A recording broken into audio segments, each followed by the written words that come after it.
untuk semua saudaraku yang dimanapun Anda berada. Selamat hari Minggu. Kiranya damai sukacita dari Tuhan memenuhi hati kita. Dalam keadaan apapun kita tetap bersyukur dan berkata Tuhan Yesus baik. Sebelum kita membaca firman Tuhan, saya rindu kita mengangkat satu pujian. Kita siapkan hati kita lebih dalam lagi muji Tuhan. Sebab dalam segala keadaan apapun kita harus. Haleluya Yesus. Terima kasih Tuhan. Kami bersyukur Tuhan. Tuhan yang setia. Waktumu selalu yang terbaik. Engkau Tuhan sandaranku, dan ku hanya kan berharap padamu. Satu-satunya yang ku andalkan,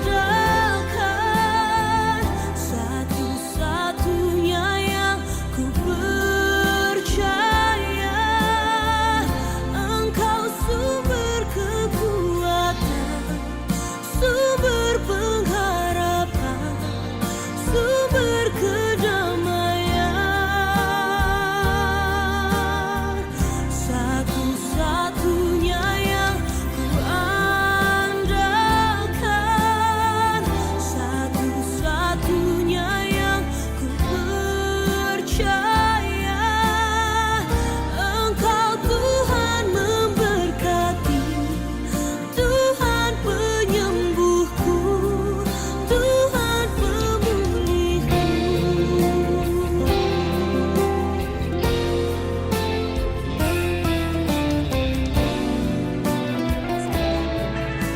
Hanya Tuhan yang menyembuhkan kita. Hanya Tuhan sumber harapan kita. Satu-satunya hanya Yesus saja. Haleluya Tuhan. Satu-satunya yang ku andalkan, satu-satunya yang ku percaya, satu-satunya Kau yang setia,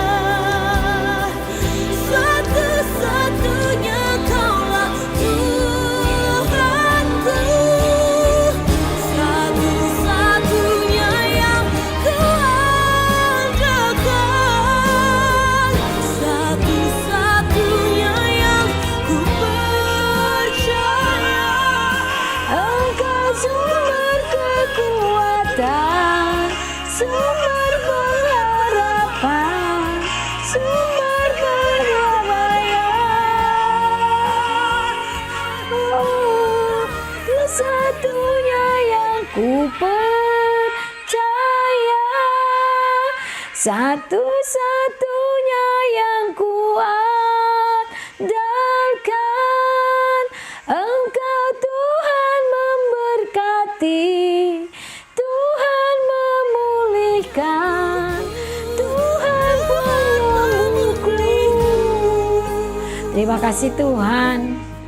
Engkau satu-satunya Tuhan yang kami andalkan.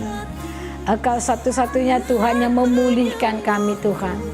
Terima kasih Bapa. Engkau yang melihat keadaan kami saat ini Tuhan. Sekalipun dalam susah, sekalipun dalam kesulitan, sekalipun dalam banyak cobaan, kami tetap mau berkata Tuhan Yesus baik. Sebab Tuhanlah yang memelihara kami umat-Mu ya Bapa. Terima kasih Tuhan untuk waktu-waktu ini Bapa. Saatnya kami mau mendengarkan suara-Mu Tuhan. Mari berkati kami Tuhan. Di dalam segala keterbatasan kami Bapa. Kami dipisahkan oleh ruang dan waktu, tapi kami tahu Tuhan Yesus mengasihi kami. Dimanapun kami berada saat ini Tuhan. Ada mungkin di rumah atau ada di luar Tuhan Yesus. Ada yang mungkin masih bekerja. Ada yang mungkin sakit. Kami berdoa di dalam nama Tuhan Yesus. Engkau mengurapi kami semua Bapa. Terima kasih Tuhan. Engkau memakai semua peralatan yang digunakan. Baik pun medsos ya Tuhan. Engkau memakai semua peralatan untuk mengabarkan kabar baik. Firman firman-Mu berkata, baik tidak baik waktunya maka katakanlah firman, baik tidak baik waktunya maka beritakanlah firman. Itulah yang kami lakukan saat ini Tuhan. Di tengah kami menghadapi masalah malapetaka, tapi kami percaya Tuhan akan memulihkan keadaan kami. Tuhan akan meluputkan kami dari segala sakit penyakit, bahkan dalam segala malapetaka, sebab kami percaya Tuhan, darah Yesus telah melingkupi kami, darah Yesus yang tetap membungkus kami. Terima kasih Bapa yang baik, sembunyikan hamba-Mu di balik kemuliaan-Mu Tuhan. Nyatakanlah firman-Mu, isi hati-Mu bagi kami jemaat-Mu Bapa, terlebih-lebih kami jemaat Faith ya Tuhan. Terima kasih Bapa, di dalam nama-Mu kami ucap syukur dan berdoa. Haleluya, amin. Shalom jemaat yang dikasih Tuhan, shalom. 1 minggu sudah tidak jumpa, rindu ya. Saya bersyukur bahwa walaupun di tengah-tengah keadaan seperti ini, tetapi jemaat Tuhan semua masih dalam keadaan sehat, amin. Kami semua dalam keadaan sehat. Demikian juga kiranya saudaraku dimanapun berada, orang tua, teman-teman, rekan-rekan sekerja, semuanya dalam perlindungan Tuhan. Kita katakan shalom untuk bangsa kita saudaraku. Terima kasih. Baik, kita akan membaca firman Tuhan. Kita akan belajar siapakah kita ini saudaraku. Saya mengambil firman Tuhan dari 1 Yohanes 2 ayat 28 sampai 29. Kita ulangi, kita baca, kita buka Alkitab kita. 1 Yohanes 2 ayat 28 sampai 29. Demikian firman Tuhan, mari kita baca bersama-sama.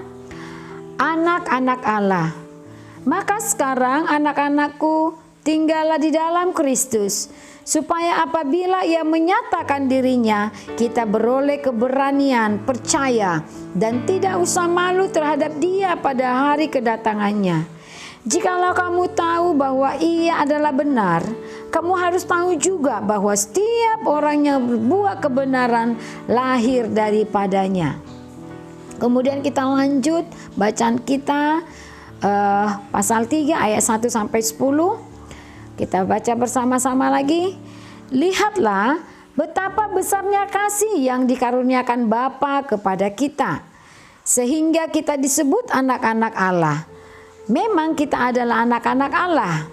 Karena itu dunia tidak mengenal kita, sebab dunia tidak mengenal Dia. Saudara-saudaraku yang kekasih, sekarang kita adalah anak-anak Allah, tetapi belum nyata apa keadaan kita kelak. Akan tetapi kita tahu bahwa apabila Kristus menyatakan dirinya, kita akan menjadi sama seperti Dia. Sebab kita akan melihat Dia dalam keadaannya yang sebenarnya. Setiap orang yang menaruh pengharapan itu kepadanya menyucikan diri sama seperti Dia yang adalah suci. Setiap orang yang berbuat dosa melanggar juga hukum Allah, sebab dosa ialah pelanggaran hukum Allah. Dan kamu tahu bahwa Ia telah menyatakan dirinya supaya Ia menghapus segala dosa, dan di dalam Dia tidak ada dosa. Karena itu setiap orang tetap berada di dalam Dia, tidak berbuat dosa lagi. Setiap orang yang telah berbuat dosa tidak melihat dan tidak mengenal Dia. Anak-anakku, janganlah membiarkan seorang pun menyesatkan kamu. Barang siapa yang berbuat kebenaran adalah benar, sama seperti Kristus adalah benar. Barang siapa yang tetap berbuat dosa berasal dari iblis, sebab iblis berbuat dosa dari mulanya. Untuk inilah anak Allah menyatakan dirinya, yaitu supaya Ia membinasakan perbuatan-perbuatan iblis itu. Setiap orang yang lahir dari Allah tidak berbuat dosa lagi, sebab benih ilahi tetap ada di dalam dia, dan dia tidak dapat berbuat dosa karena ia lahir dari Allah. Inilah tandanya anak-anak Allah dan anak-anak iblis. Setiap orang yang tidak berbuat kebenaran tidak berasal dari Allah. Demikian juga barang siapa yang tidak mengasihi saudaranya.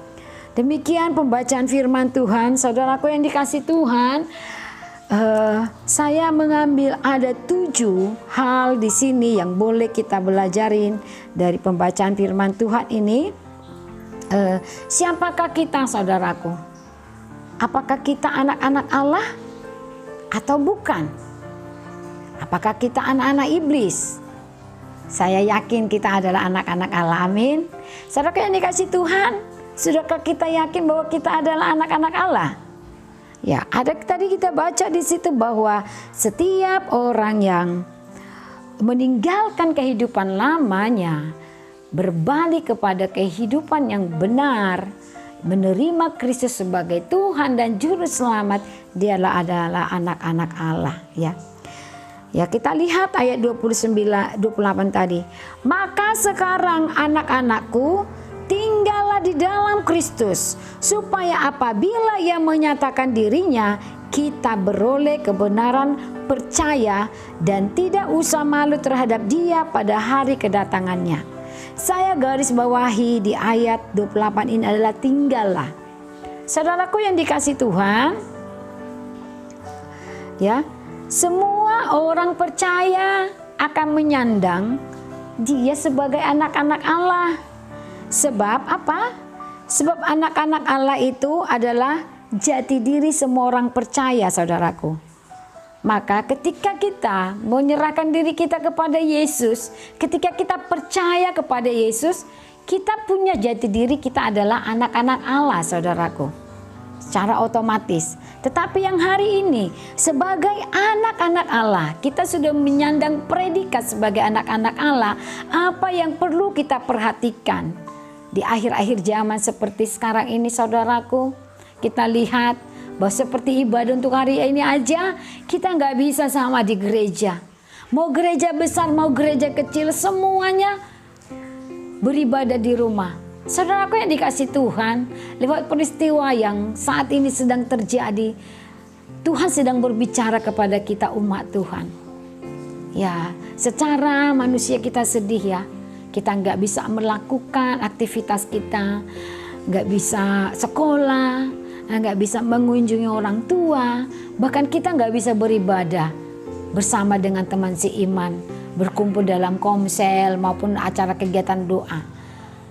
Saudaraku yang dikasih Tuhan, lewat peristiwa ini kita nggak bisa berpegangan pun nggak bisa. Itu Tuhan sedang berbicara kepada kita. Di ayat 28 tadi dikatakan tinggallah. Kita tadi sudah menyandang predikat jati diri kita adalah anak-anak Allah, ya. Yang pertama dikatakan mengapa kita harus tinggal di dalam Tuhan. Ya, kita lihat di sini pesan Tuhan bagi kita bahwa kita harus tetap tinggal di dalam Tuhan. Tinggal di dalam Dia adalah bagaimana kita memiliki kesatuan dengan Kristus, ya. Tinggal di dalam Tuhan, bagaimana kita memiliki kesatuan dengan Kristus. Saudaraku, ketika Yesus mati di kayu salib, ya, darahnya tercurah bagi kita. Kita menerima Dia, mengimani Dia adalah juru selamat kita. Di situ kita telah bersatu dengan Allah. Kita tinggal di dalam Kristus. Rasul Paulus berkata demikian di Efesus 1:4 ini menunjukkan kita bahwa sebagai umat Allah berada di dalam Kristus. Ketika Ia memberikan hidupnya sebagai korban penebusan dengan darahnya, sehingga keselamatan itu dapat dimiliki oleh orang percaya. Saudaraku, ketika Yesus mati dan disalibkan, dan saudaraku mengimaninya bahwa Dia menebus dosa saudara, maka saat itu juga kita telah bersatu dengan Kristus, saudaraku. Oleh karena itu dikatakan tadi di ayat 1, karena sekarang kamu adalah anak-anak Allah, maka kamu harus tinggal di dalam Dia. Kita nggak boleh pergi keluar dari Allah. Kita nggak boleh melenceng dari firman Tuhan, dari apa yang menjadi aturannya Tuhan, ya. Kemudian dikatakan tadi di sini supaya apabila Ia menyatakan dirinya, kita beroleh keberanian percaya dan tidak usah malu terhadap Dia pada hari kedatangannya. Saudaraku yang dikasih Tuhan, ini adalah akhir zaman dan kita percaya Tuhan akan datang kali yang kedua. Kita rindu, saudaraku, kita boleh bertemu dengan Bapa di surga di awan-awan yang permai. Amin. Amin saudaraku. Tapi ada syaratnya. Yang pertama tadi dikatakan kita harus tinggal. Sehingga ketika kita tinggal di dalam Tuhan, melakukan kehendak Tuhan, maka dikatakan tadi kita nggak perlu malu. Kita nggak perlu malu menyaksikan bahwa kita adalah orang Kristen. Kita nggak perlu malu menyaksikan bahwa Yesus itu adalah Tuhan, saudaraku. Karena kalau kita malu nanti bagaimana? Apakah Tuhan nanti mengakui kita? Ya saudaraku yang dikasih Tuhan, ini firman Tuhan bagi kita. Yang pertama tadi dikatakan bahwa kita harus tinggal di dalam Tuhan. Supaya ketika Tuhan nanti menyatakan dirinya, Tuhan kembali datang menjemput kita, maka kita tidak malu. Yang kedua, dikatakan kita harus melakukan kebenaran, saudaraku. Tadi kita sudah tinggal. Yang kedua, kita baca ayat 29. Jikalau kamu tahu bahwa Ia adalah kebenaran, kamu harus tahu juga bahwa setiap orang yang berbuat kebenaran lahir daripadanya. Saudaraku yang dikasih Tuhan, secara biologis kita dilahirkan oleh ibu kita. Amin. Tidak ada yang lahir dari pohon bambu ya. Walaupun ada cerita, ada katanya putri hijau ya di Medan sana, di Istana Maimun, katanya dia lahir dari pohon bambu, saudaraku. Tetapi kita tidak ada. Saya belum pernah ketemu yang aslinya. Benarkah ada manusia lahir dari pohon bambu? Tetapi kita semua dilahirkan oleh ibu kita. Amin, saudaraku. Dan kita juga benih dari ayah kita. Saudaraku yang dikasih Tuhan, di sini dikatakan bahwa kita harus melakukan kebenaran. Segala kebenaran adalah kebenaran Allah, saudaraku. Benar dan baik itu berbeda. Kalau baik, banyak orang yang tidak mengenal Kristus bisa melakukan hal yang baik. Saudara yang dikasih Tuhan, saat seperti sekarang banyak di medsos bilang, di mana gereja kok nggak nyumbang? Kenapa justru orang yang tidak mengenal Kristus menyumbang untuk keadaan COVID sekarang ya? Tapi kita bersyukur, saudaraku. Kita bersyukur. Firman Tuhan bilang apa yang diberikan tangan kananmu tidak perlu dikasih tahu tangan kiri. Artinya apa? Saya yakin dan percaya bahwa banyak gereja juga boleh melakukan menyumbang, membantu pemerintah untuk mengatasi keadaan saat ini. Tetapi mungkin mereka tidak mau dipublikasikan. Tetapi ada banyak seperti itu berselewatan. Tapi itu bukan untuk menjatuhkan iman kita, saudaraku ya. Saudaraku yang dikasih Tuhan, di sini dikatakan bahwa segala kebenaran adalah kebenaran Allah. Ketika kita menjadi anak Tuhan, ketika kita menjadi anak-anak Allah, maka kita harus seyogyanya melakukan kebenaran, saudaraku. Di Yohanes 3 ayat 7 dikatakan, karena kebenaran Allah adalah memiliki sifat yang absolut, dan kebenaran Allah yang absolut itu tidak bisa diganggu-gugat oleh apapun, termasuk manusia. Memiliki pengetahuan yang tinggi. Salah satu contoh dari surat Rasul Paulus yang ia tulis pada jemaat Korintus ketika ia mengalami satu tekanan, ya dilihat kita 2 Korintus 4 ayat 8 sampai 9. Dalam segala hal kami ditindas, namun tidak terjepit. Kami habis akal, namun tidak putus asa. Kami dianiaya, namun tidak ditinggalkan sendirian. Kami dihempaskan, namun tidak binasa. Bahkan Paulus juga tidak memperoleh suatu ketenangan bagi tubuh Paulus. Namun yang terjadi dalam kehidupannya adalah Paulus mengalami kesusahan, mengalami tekanan dan penindasan ya.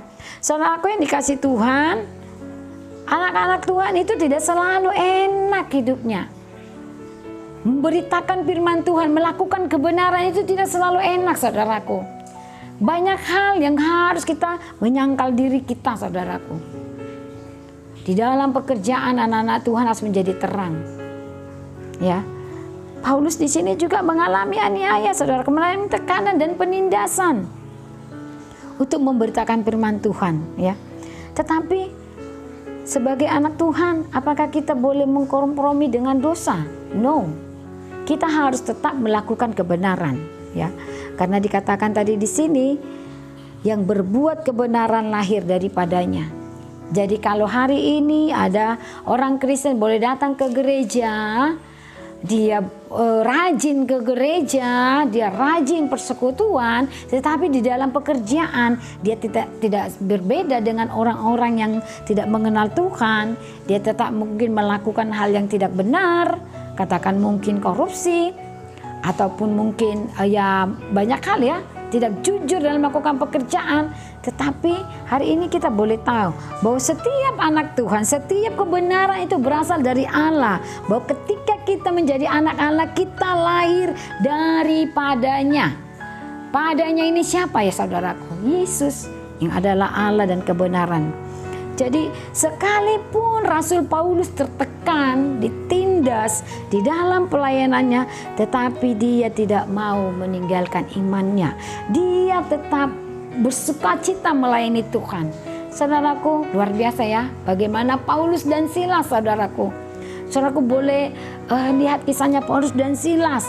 Tertekan sampai dimasukkan penjara, disiksa, tetapi dia tetap imannya luar biasa kepada Tuhan.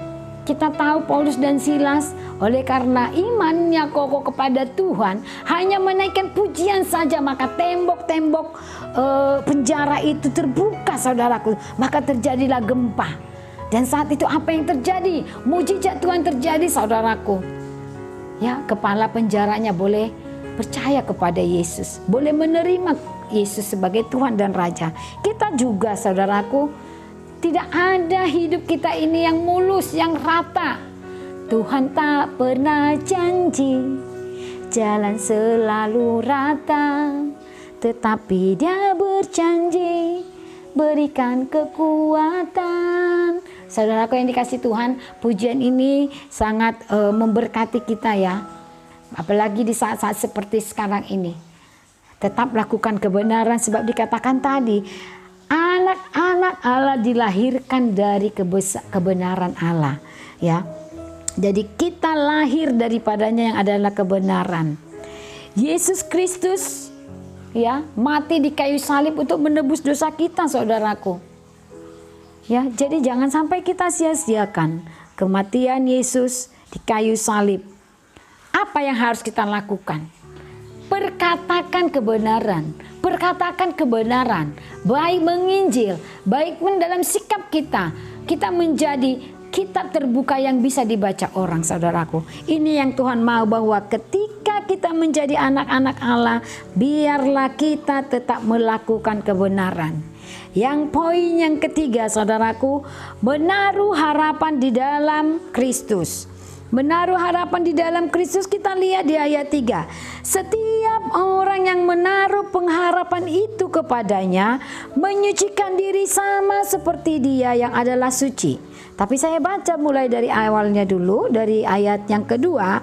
Saudara-saudaraku yang kekasih, sekarang kita adalah anak-anak Allah, tetapi belum nyata apa keadaan kita kelak. Akan tetapi kita tahu bahwa apabila Kristus menyatakan dirinya, kita akan menjadi sama seperti Dia, sebab kita akan melihat Dia dalam keadaannya yang sebenarnya. Ayat 3, setiap orang yang menaruh pengharapan itu kepadanya, menyucikan diri sama seperti Dia yang adalah suci.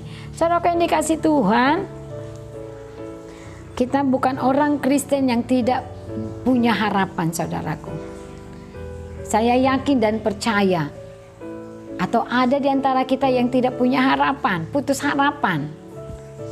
Jangan, saudaraku, ya.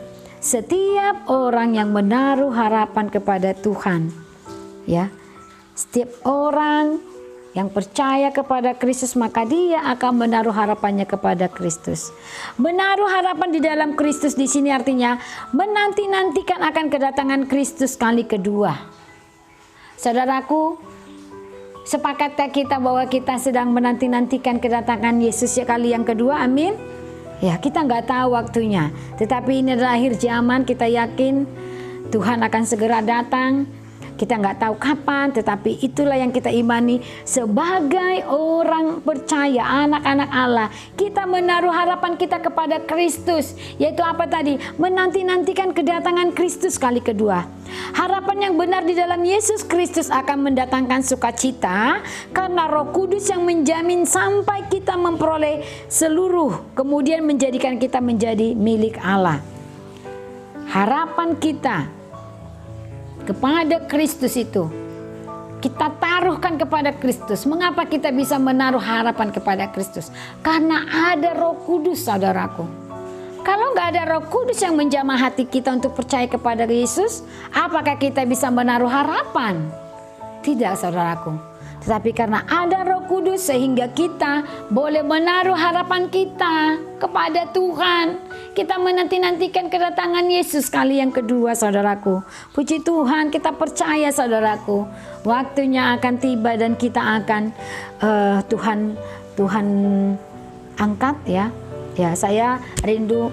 Saya tidak usah mengalami masa aniaya ya. Kalau Yesus mau ambil, biarlah diambil. Hidup kita terangkat, rapture namanya ya. Kita rindukan, saudaraku, kita menaruh harap kita bahwa Tuhan akan datang kali yang kedua. Mengapa tadi bisa kita punya harapan itu? Karena ada Roh Allah di dalam diri kita, saudaraku. Roh Kudus yang menjamin sampai kita memperoleh seluruh, kemudian menjadikan kita menjadi milik Allah. Di Efesus 1 ayat 14 ya, di sini dikatakan bahwa kamu menaruh pengharapan kepada Kristus. Kamu menaruh harapan kepada Kristus, saudaraku. Jangan taruh harapanmu di tempat lain. Jangan taruh harapanmu di depositomu. Jangan taruh harapanmu di hartamu. Jangan taruh harapanmu di pekerjaanmu, di karirmu. Jangan taruh harapanmu pada anakmu. Tetapi taruhlah harapanmu pada Yesus Kristus. Ketika kita mengalami pergumulan, taruh harapan kita di bawah kaki Tuhan, saudaraku. Jangan taruh harapan ke dukun. Ketika yang muda mencari jodoh, pengen dapat pendamping, jangan taruh harapanmu kepada zodiak atau apapun itu, pada ramalan-ramalan. Saudaraku, Tuhan ingatkan kita bahwa kita harus menaruh pengharapan. Setiap orang yang menaruh pengharapan itu kepadanya menyucikan diri sama seperti Dia yang adalah suci. Saudaraku yang dikasih Tuhan, menyucikan diri ini akan susah bagi orang yang tidak berasal dari Bapa, yang tidak menjadi anak-anak Tuhan. Tetapi bagi kita anak-anak Tuhan, ketika Roh Kudus Allah diam di dalam kita, maka hal itu tidak sulit kita lakukan.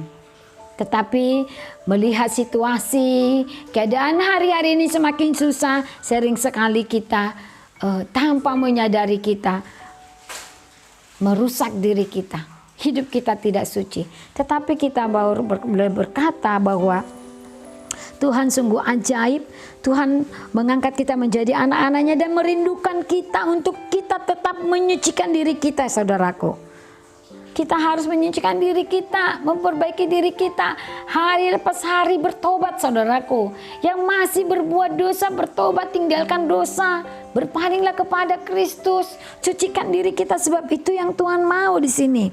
Bahwa setiap orang yang menaruh harapannya kepada Yesus, dia akan menyucikan dirinya. Saudaraku yang dikasih Tuhan, kita bilang kita menaruh harapan pada Yesus, tetapi kita tidak menyucikan diri kita. Apakah itu boleh dikatakan berkenan bagi Tuhan? Tidak ya. Mengapa kita harus menyucikan diri kita? Karena penyucian diri merupakan dasar yang paling mendasar dan paling utama. Karena tanpa penyucian manusia tidak dapat melihat Allah, saudaraku. Ketika hidup kita masih di dalam dosa, maka kita nggak bisa melihat Allah. Tanpa kesucian tidak kita bisa melihat Allah. Penyucian juga berbicara yang khusus dan tujuan mengeliminasi atau meniadakan dosa agar dapat menuju kesempurnaan dengan rupa Allah. Saudaraku yang dikasih Tuhan, lagi dan lagi Tuhan ingatkan bahwa ketika Yesus mati di kayu salib, Dia itu sedang menyucikan kita dari dosa-dosa kita. Kalau sekarang saya dan saudara semua, kita sudah diangkat Tuhan menjadi anak-anak Allah. Kita sudah berdamai dengan Bapa. Kita sudah dipulihkan, kita sudah ditebus. Masakan kita mau jatuh lagi ke dalam lumpur dosa? Ya, kita harus bangkit, saudaraku. Mungkin di antara kita masih ada yang terikat dengan kebiasaan hal-hal yang tidak baik, yang tidak berkenan bagi Tuhan. Mungkin masih suka video porno kah? Atau suka nonton film horor-horor. Saudaraku yang dikasih Tuhan, dikatakan tadi bahwa kesucian itu mutlak, saudaraku. Tanpa kesucian maka seseorang tidak bisa melihat Allah. Sebab Allah itu adalah suci, Allah itu kudus, saudaraku.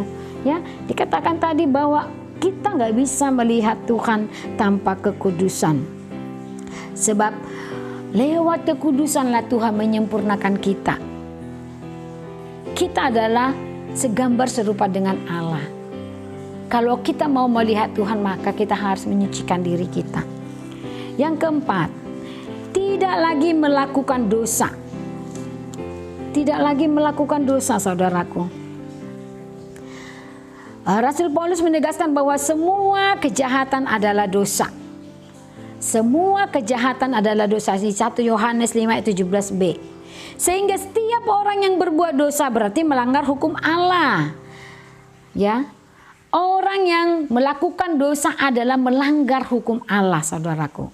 Dan barang siapa yang berbuat dosa berarti berasal dari iblis. Ya, saya ulang, saudaraku. Saya ulang. Semua kejahatan adalah dosa. Semua kejahatan adalah dosa. Sehingga setiap orang yang berbuat dosa berarti melanggar hukum Allah. Dan barang siapa yang berbuat dosa berarti ia berasal dari iblis. Sebab iblis dari semula ia dikatakan adalah bapa dari segala dosa. Ya. Ia berasal dari iblis sebab iblis sudah melakukan dosa sejak semula. Itu juga dikatakan oleh Yesus bahwa barang siapa yang berbuat dosa ialah hamba dosa. Rasul Paulus mengatakan tadi bahwa ketika kita melakukan dosa, kita sedang melanggar perintah Allah. Yang kedua, Yesus juga berkata bahwa iblis telah melakukan dosa dari semula. Oleh karena itu dikatakan barang siapa yang berbuat dosa berarti dia berasal dari iblis. Ya. Barang siapa yang melakukan dosa dia berasal dari iblis. Yohanes 8 ayat 34. Nah, saudaraku, Tuhan merindukan kita meninggalkan hal-hal seperti itu. Dosa-dosa seperti itu ya. Dosa yang seperti apa, saudaraku? Ya, seperti berzina, mencuri, mengingini barang orang lain. Saudaraku, itu rupa-rupa kecemaran bagi Tuhan, saudaraku. Karena itu Tuhan merindukan untuk kita melepaskan diri kita, bertobat, saudaraku. Ya. Kalau hari-hari ini ada juga banyak hal yang lain yang sungguh menjadi satu kecemaran bagi Tuhan. Orang percaya ke dukun, orang percaya ke dewa-dewa, menyembah berhala. Saudaraku yang dikasih Tuhan, Tuhan rindu untuk orang-orang ini supaya mereka berpaling dan boleh mengenal Yesus. Itu tugas kita, saudaraku, memberitakan kebenaran firman Tuhan kepada mereka yang terlupakan, yang tersesat, atau bahkan yang belum mengenal Kristus ya. Pertobatan juga berarti berpaling, mengubah segenap sikap hidup lalu memandang kepada Kristus.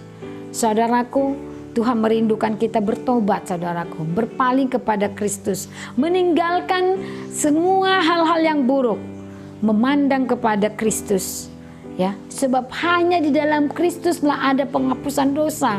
Di luar Kristus tidak ada, saudaraku. Kebaikanmu tidak bisa menghapus dosamu tanpa kamu percaya kepada Yesus, tanpa kamu meninggalkan dosa-dosamu. Ada seorang perampok yang luar biasa baiknya kepada satu tempat ibadahnya. Dia menyumbang banyak sekali uang hasil dari rampokan. Saudaraku, apakah ini berkenan bagi Tuhan? Dia mengambil rampokan, rampasan untuk membangun rumah ibadah. Saya yakin Tuhan tidak berkenan. Demikian juga kita, saudaraku. Mari bawa persembahan kita ke rumah Tuhan. Tuhan gak melihat besarnya, tetapi melihat dari mana sumbernya ini. Apakah kamu ambil persembahan dari hal yang baik ataukah dari hal yang buruk? Dari uang korupsi, dari uang rampasan? Jangan, saudaraku ya. Tuhan merindukan kita bagaimana kita memberikan persembahan yang benar kepada Tuhan. Saudaraku, ingat bagaimana anak-anak Imam Eli ketika anak-anaknya merusak ya, mengganggu, bagaimana persembahan-persembahan itu diambil, dibuat rusak oleh anak-anak Imam Eli. Apa yang terjadi? Anak-anak Imam Eli ini mati seketika, Tuhan ambil nyawanya oleh karena mereka mempersembahkan hal yang cemar. Demikian juga kita, saudaraku. Ada banyak anak-anak atau ada banyak orang Kristen datang ke gereja tetapi hidupnya masih bergelimang dengan dosa, masih terikat dengan perzinahan, masih terikat dengan dosa-dosa yang lain. Dia tetap beribadah. Saudaraku, ini ada satu kecemaran bagi Tuhan. Ya, yang ke berapa sekarang ini? Yang ke berikutnya, yaitu bahwa kita memiliki benih ilahi, saudaraku. Kita memiliki benih ilahi. Benih ilahi merupakan hasil perkawinan dari percaya akan kasih Allah di dalam hati yang dikerjakan oleh Roh Kudus. Setiap anak-anak Allah memiliki benih ilahi, saudaraku, yaitu iman kita. Iman kita ini benih, ya, benih dari hasil perkawinan dari percaya dan kasih Allah di dalam hati yang dikerjakan oleh Roh Kudus, yang disalurkan melalui energi. Ya, Rasul Paulus berkata di sini, darah Yesus akan menjadi kekuatan bagi kita. Kita akan memiliki hidup kekal dan kita bersatu dengan Kristus. Mengapa bisa benih Kristus itu ada pada kita? Saudaraku, darah dan daging Yesus itu menjadi mempersatukan kita. Iman kita itu adalah benih. Ketika kita menjalankan perjamuan kudus, tubuh dan darah Yesus menyatu dengan kita. Itu hanya simbolis saja, saudaraku, anggur dan roti. Tetapi yang sesungguhnya adalah darah dan tubuh Yesus yang mati tersalib. Ya, yang kita sudah imani bahwa dia adalah juru selamat kita. Itulah yang menjadi benih di dalam kita yang dikerjakan oleh Roh Kudus. Saudaraku, benih ini untuk apa, saudaraku? Benih ini untuk apa Tuhan beri bagi kita? Benih ini untuk bertumbuh, untuk berbuah, saudaraku. Setiap anak-anak Allah harus menghasilkan buah. Benihnya harus bertumbuh dan berbuah, saudaraku. Jangan cuma punya benih gak bertumbuh. Saudaraku yang dikasih Tuhan, berapa banyak kita di sini pernah bertanam, bercocok tanam? Katakan tanam cabai atau tanam sawi. Kita meletakkan benih itu pada tanah yang subur tentunya, saudaraku. Dan kita sebagai petani ataupun katakan kita yang menanam itu merindukan dia bukan hanya bertumbuh. Amin, saudaraku. Mungkin kalau sayur sawi hanya tumbuh saja menghasilkan daun. Tapi bagaimana dengan kalau kita mau menanam pohon jambu dari benih atau pohon mangga? Masakan saya hanya merindukan hanya tumbuh saja? Tidak. Di rumah ada banyak pohon saya tanam. Ada pohon mangga. Saudaraku, yang saya rindukan, mangga ini bukan hanya tumbuh berdaun lebat, tidak. Saya merindukan pohon mangga ini menghasilkan buah yang banyak, buah yang manis. Ya, demikian juga Tuhan. Tuhan meletakkan benih, yaitu iman kepada saya dan saudara. Dan iman itu harus bertumbuh. Iman itu bertumbuh di dalam diri kita oleh karena ada pekerjaan Roh Kudus. Karena saudaraku yang dikasih Tuhan, hiduplah bergaul karib dengan Tuhan. Biarkan Roh Kudus bekerja pada kita, saudaraku. Bagaimana Roh Kudus itu boleh bekerja pada kita? Dia manis dan lembut, saudaraku. Saudaraku yang dikasih Tuhan, kita boleh merasakan Tuhan ada pada kita ketika kita boleh merasakan adanya Roh Kudus, ya. Di sini dikatakan, artinya barang siapa memiliki benih ilahi tetapi tidak mau mendisiplinkan tubuhnya, namun hanya mengikuti hawa nafsunya, ia akan kehilangan nyawanya. Saudaraku yang dikasih Tuhan, tadi dikatakan benih itu adalah iman kita kepada Yesus Kristus. Di ayat di perikop atas tadi sudah dikatakan bagaimana selayaknya anak Tuhan hidup. Tadi dikatakan tinggallah diam dalam Tuhan, melakukan kebenaran, ya, menaruh harapan kepada Yesus. Nah, di sini dikatakan memiliki benih ilahi. Ketika kita tidak mendisiplinkan diri kita, kita tetap hidup di dalam dosa, maka dikatakan tadi kita akan kehilangan nyawa kita, saudaraku. Benih dia harus mati dulu, harus busuk dulu sehingga tumbuh tumbuhan yang baru. Itu artinya apa? Matikan semua keinginan daging kita, saudaraku, sehingga iman itu boleh bertumbuh. Kalau kita tetap keinginan daging jalan, iman kepada Kristus juga kita bilang iya, tetapi kita tidak mematikan keinginan daging, itu kira-kira gimana? Saya nggak bisa bayangkan bagaimana yang seperti itu. Apakah benar dia bisa bertumbuh, saudaraku? Sudah dikasih tadi ilustrasi bahwa satu, katakanlah biji mangga. Biji mangga itu harus sampai dia busuk, saudaraku, ketika kalau udah tumbuh tunas yang baru, pohon yang baru. Mangga itu bijinya itu akan habis dan dia menjadi pohon. Itu artinya apa, saudaraku? Ketika benih iman diberikan kepada kita, maka matikan semua keinginan daging. Dikatakan tadi orang yang tetap hidup di dalam keinginan daging, tidak mendisiplinkan dirinya, maka dia dikatakan akan kehilangan hidupnya. Dia akan kehilangan hidupnya, saudaraku. Ya. Kehilangan nyawanya. Tetapi barang siapa yang terus melatih tubuhnya dengan disiplin, maka suatu hari kelak tubuh ini akan dibangkitkan bersama Kristus, sehingga memiliki tubuh yang sudah dipermuliakan bersama dengan Dia dalam kemuliaan. Saudaraku yang dikasih Tuhan, ketika kita melatih tubuh kita, melatih diri kita, melakukan kebenaran firman Tuhan, maka dikatakan tadi bahwa kita akan memperoleh hidup, kita akan memperoleh nyawa kita, dan kita akan dibangkitkan bersama dengan Kristus, saudaraku. Dan kita akan memiliki tubuh kemuliaan sama seperti Bapa, sama seperti Yesus. Saudaraku yang dikasih Tuhan, sungguh indah sekali janji firman Tuhan bahwa anak-anak Allah Tuhan pelihara, anak-anak Allah diamlah, anak-anak Allah melakukan kebenaran. Yang terakhir, saudaraku, mengasihi sesama. Mengasihi sesama. Kasih itu sabar, kasih itu murah hati. Ia tidak cemburu, ia tidak memegahkan diri dan tidak sombong. Kasih bukanlah bagian yang baik, namun kasih adalah bagian terpenting dalam kehidupan kita, ya. Mengasihi, saudaraku, mengasihi sesama. Kita harus mengasihi sesama kita, saudaraku. Jangan kita menjadi orang Kristen yang tidak peduli dengan orang sekitar kita. Jangan kita menjadi orang Kristen yang merasa kita benar daripada orang yang berdosa. Tetapi dikatakan di sini kita harus mengasihi orang sesama kita. Sebab kasih itulah yang terpenting. Bukan kasih itu yang baik, tetapi kasih itu yang terpenting. Antara baik dan terpenting yang mana, saudaraku? Tentunya kita pilih yang terpenting, ya. Kasih itu juga bukan masalah kemauan. Saudara kan dikasih Tuhan, kasihan ya, sering kita ngomong gitu. Tetapi yang Tuhan mau bukan kemauan. Aku mau menyumbang dia, hanya kemauan. Tetapi yang Tuhan mau adalah actionnya, tindakannya. Kita lakukan tuh apa yang kita mau lakukan, yaitu tadi mengasihi.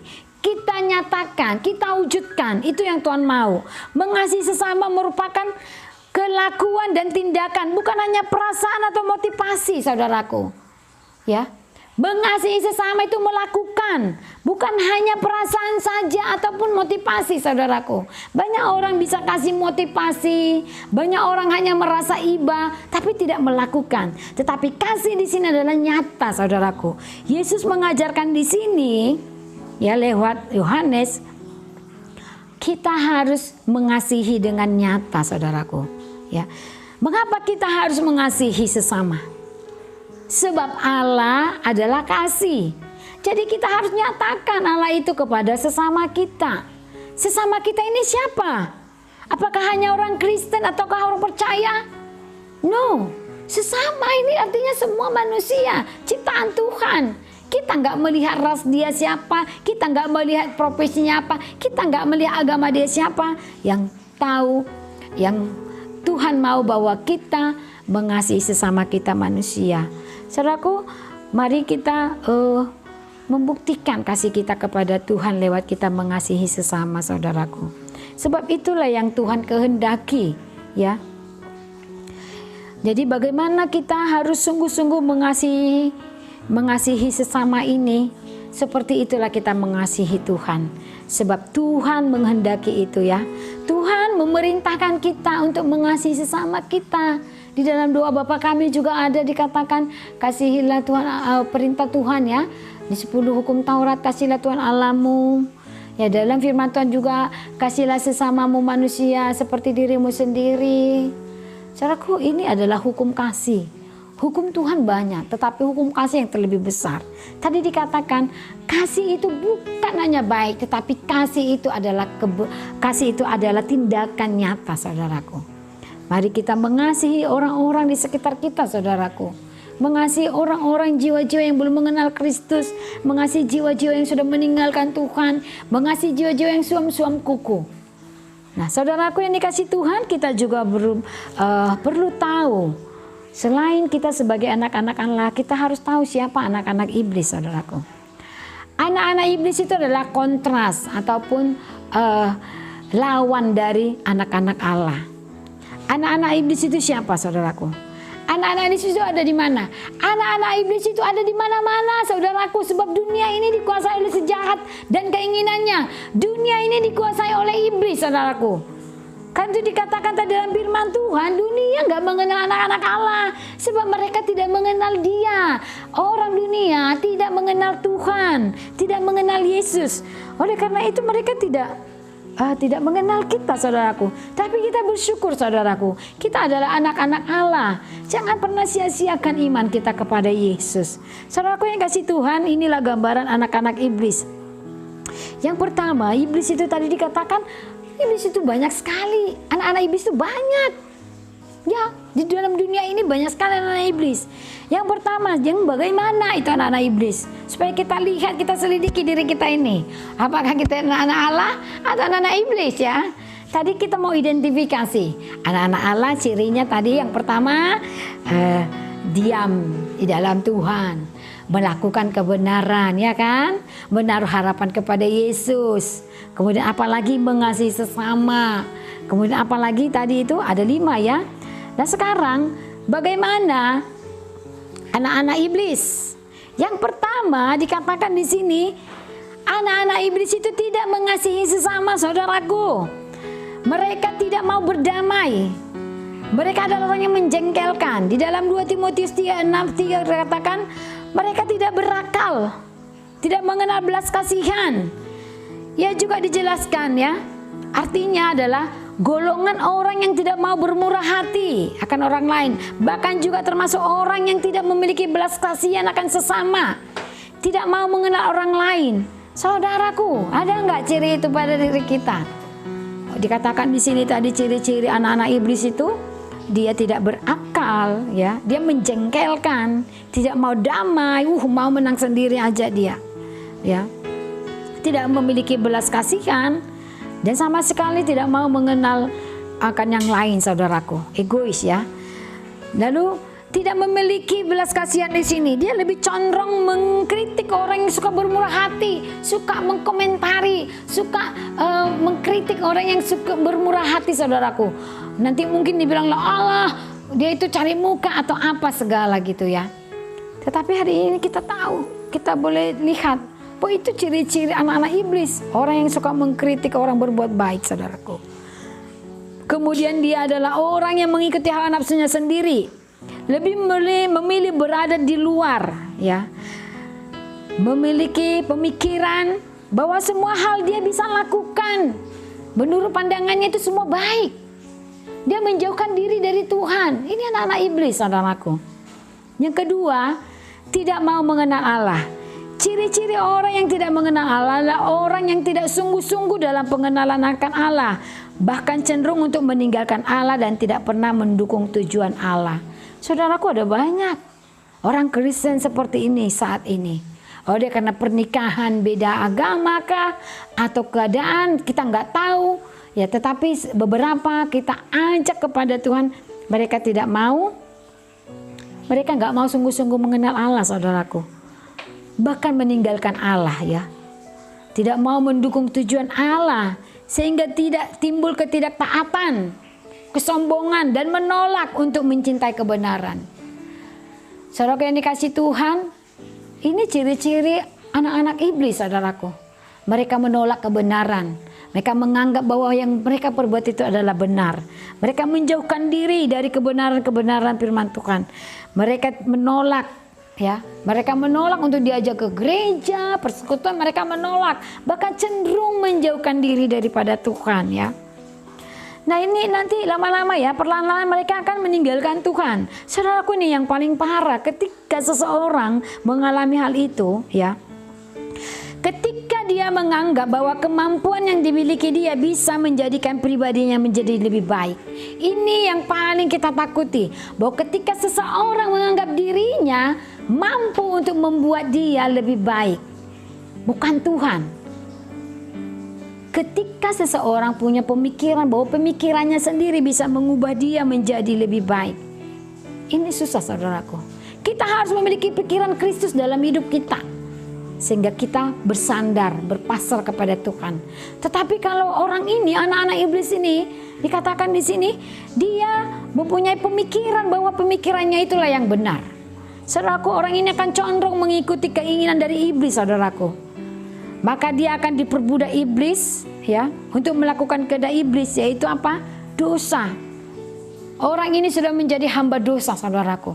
Ketika kita ajak ke gereja, dia nggak mau, dia mulai jauh dari Tuhan, dia tidak ada lagi persekutuan, kita kasih tahu firman, dia memakai akal pikirannya saja. Saudaraku, tanpa dia sadari, dia sedang menuju kepada keinginan iblis. Dia menjadi hamba iblis, saudaraku. Inilah yang dikatakan gambaran anak-anak iblis. Kemudian ciri-ciri orang menjadi orang-orang anak-anak iblis itu tadi mengikuti keinginan diri sendiri. Mengikuti keinginan diri sendiri mengacu pada keserakahan, saudaraku. Ketika keserakahan itu menguasai kita, keinginan diri sendiri itu yang menguasai kita, maka kita itu cenderung melayani, menjadi hamba iblis, ya. Keserakahan berkaitan erat dengan ketamakan, yaitu ingin mempunyai milik orang lain, sampai ingin mengingini barang orang, mengingini kepunyaan orang, dia harus punya juga. Tanpa disadari orang yang seperti ini juga adalah hamba apa? Hamba iblis, saudaraku. Dia sedang mengikuti keinginan iblis, saudaraku. Saya rindu kita tidak ada yang seperti itu, ya. Dulu pernah terjadi, nah ini teologi apa saya nggak tahu, tetapi selalu kalau lewat mobil kita, misalnya saya ingin mobil Mercedes mobil ras, katakan. Ketika lewat mobil ras, Tuhan, saya menepang tangan di mobil ini jadi milik saya. Saudaraku yang dikasih Tuhan, saya nggak tahu iman itu apa iman yang salah, tetapi itu dulu menjadi fenomena. Tapi kalau seseorang mengingini, ya saudaraku, kadang-kadang dibalut dengan sepertinya rohani, tetapi salah. Kenapa? Karena keinginan daging, saudaraku. Kita sudah punya mobil 1, tetapi pingin mobil 2. Kita sudah punya mobil A, pengen juga mobil B, dan dibalut sepertinya rohani. Hati-hati, saudaraku. Apakah kita sedang memuaskan keinginan kita, ataukah memang itu kehendak Tuhan? Nah, jadi orang yang cenderung mengikuti keinginan diri sendiri adalah sama. Dia tidak bisa menguasai dirinya sendiri, ya. Dia selalu membanding-bandingkan dirinya dengan orang lain. Dia nggak pernah puas dengan dirinya. Ini juga adalah ciri-ciri anak iblis. Kemudian dikatakan apa lagi di sini? Tidak hidup dalam kebenaran. Anak-anak iblis, anak-anak gelap juga tidak hidup dalam kebenaran, ya. Bagaimana manusia bisa benar di hadapan Allah, dan bagaimana manusia yang berdosa bisa benar di hadapan Allah? Seorang yang hidupnya tidak benar bagi Allah adalah orang yang selalu melawan dengan kehendak Allah. Saudaraku, rindukan bahwa hidup kita berkenan di hadapan Tuhan. Hidup kita harus di dalam kebenaran, saudaraku. Yang berikutnya, yang terakhir, saudaraku, anak-anak iblis itu yaitu orang yang selalu melakukan dosa sama seperti iblis. Melakukan dosa sama seperti iblis. Sebab Yesus katakan tadi, dari semula iblis itu sudah melakukan dosa. Ingat, saudaraku, bagaimana Lucifer Tuhan jatuhkan ke bumi, Bagaimana Lucifer juga merayu Hawa untuk memetik buah pohon pengetahuan, dosa yang dilakukan. Jadi iblis dari semula, makanya dikatakan bapa segala dosa adalah iblis. Lalu Yesus juga katakan tadi, ketika kita melakukan dosa maka kita adalah hamba iblis, kita adalah anak iblis. Nah, di sini dikatakan melakukan dosa sama seperti iblis. Manusia yang dibawa kendali iblis akan melakukan apa saja yang jahat sama seperti yang dilakukan oleh iblis. Ya, karena telah menjadi bapa bagi iblis, sehingga setiap apa yang keluar daripadanya adalah jahat. Iblislah yang menjadi bapamu. Kita lihat Yohanes 8 ayat 44. Iblislah yang menjadi bapamu dan kamu ingin melakukan keinginan-keinginan bapamu. Ia adalah pembunuh manusia sejak semula dan tidak hidup dalam kebenaran. Sebab di dalam dia tidak ada kebenaran.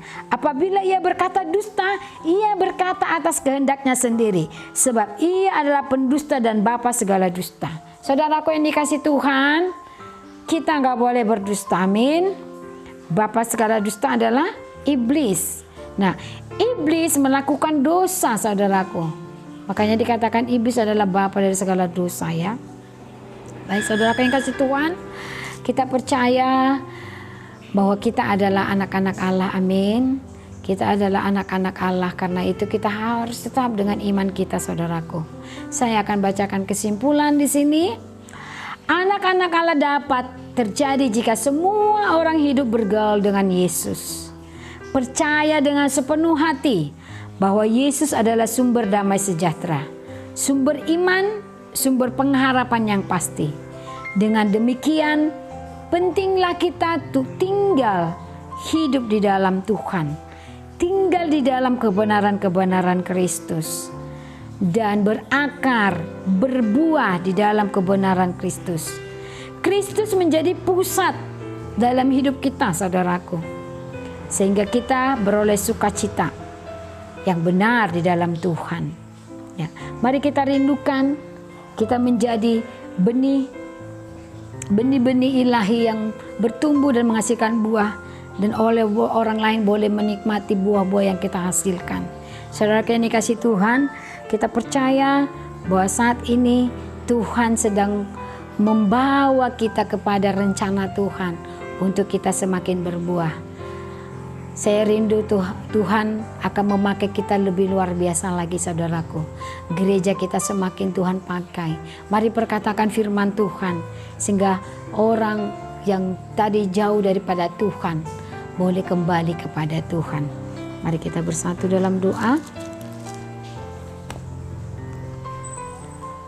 Haleluya Bapa, terima kasih.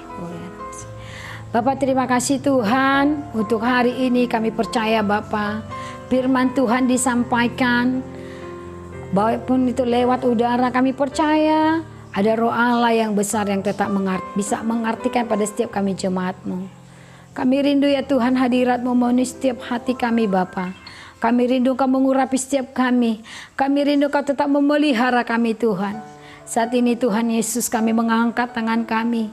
Kami mau berdoa syafaat ya Bapak untuk bangsa negara kami Indonesia dan juga untuk Pulau Batam. Tuhan, kami percaya kuasa-Mu lebih besar dari segalanya. Karena itu Tuhan Yesus, kami berdoa saat ini Tuhan, mengangkat tangan kami. Jemaat Tuhan, mari kita bersama-sama mengangkat tangan kita kepada Tuhan. Kita berdoa dari rumah kita masing-masing, saudaraku. Kita berdoa untuk pemeliharaan Tuhan atas bangsa kita. Yesus, Yesus Tuhan, Engkau adalah Raja kami. Kami puji, kami tinggikan nama-Mu ya Yesus Tuhan. Engkau mulia ya Raja kami. Oh ya ralabashikina rabaku ya ranarabashiketa rabaku ya rabase. Oh haleluya Yesus, Yesus Engkau Raja kami. Engkau berdaulat atas hidup kami Tuhan. Hari ini kami boleh mengangkat tangan kami Bapa, kami bersyukur atas kasih-Mu dalam hidup kami. Firman-Mu Tuhan boleh kami dengarkan.